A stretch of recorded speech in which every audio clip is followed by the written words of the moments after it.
Welcome to my channel friends. आपण समस्त को मो तरफ एडवांस हैप्पी न्यू ईयर 2025 को न्यू ईयर पर मुझे एक स्पेशल स्वीट रेसिपी नहीं कि आसी जोड़ा कि बहुत टेस्टी और बहुत इजी यूनिक वे रे जोड़ा कि बिना कंडेंस मिल्क रे आमे प्रस्तुत करबा। मु रश्मि आपण मानक मो चैनल रश्मि ओडिया फूड को पुणी थरे वेलकम। ताहले चलंतु एबे आमे देरी न करी स्टार्ट करि नबा। यही रेसिपी बहुत कम समय आम प्रस्तुत करवा। देखो मो प्रेसर कुकर रे मु गोटे ग्लास पाखापाखि पानी नहीं पानी टिके गरम ही आसला से मु 100 ग्राम पाखापाखि मिल्क पाउडर बा अमूल जोड़ा आम कही ताकू देछि।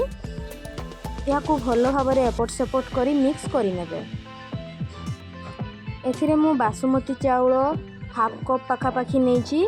बासुमती चाउल को पूर्वर टिके धोईकिना रखी नहीं थे ताकू भल भाव में धोईकरी एवं पानी टिके जो अमूल आम मिक्स करते गरम ही आसवा से चाउल को भी पकईदी। एवं आम प्रेसर कुकर रे 2टी सीटी नहीं नबा।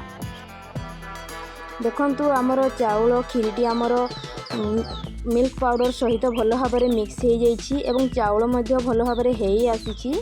एबे आमे टिके टेस्ट पाई आमे सेथिरे लूण पकेइबा जार कि मीठापण आसी थाए। किछि समय टिके ठंडा हवा पाई छाड़ी देबे। देखंतु यार ठीक आकार मध्य आसी गलानी। एबे आमे सेथिरे आवश्यक मुताबक एबे आमे एथिरे खीर पकेइबा। आपण जेमिति पायस हिसाब रे करिवे किबा बहळ टिके करिवे सेही हिसाब रे एथिरे खीर पकेइबे। एथिरे आ पानी मध्य देबे नहीं। देखंतु एबे मो एथिरे काजू किशमिश किछि ड्राई फ्रूट्स को नौची। आपण चाहिले याको भाजिकी भी मध्य गुआ घी रे पकेई परिबे। एथिरे एबे मो चीनी मीठा अनुसार आपण जो हिसाब रे मीठा खाइबे से हिसाब रे चीनी पकेईकरी मेल्ट करि नेबे। एवं कलर टिके पाई मो एथिरे केसर पकोउची जोटा कि तार फ्लेवर बहुत भलो आसी थाए। देखंतु आमर एबे प्रस्तुत हो गला चाउल खीरी। केते इजी वे रे आमे ई रेसिपी प्रस्तुत करि पारिले। आपण माने भोजी पिकनिक रे मध्य बहुत भलो भाव में प्रस्तुत करि पारिबे।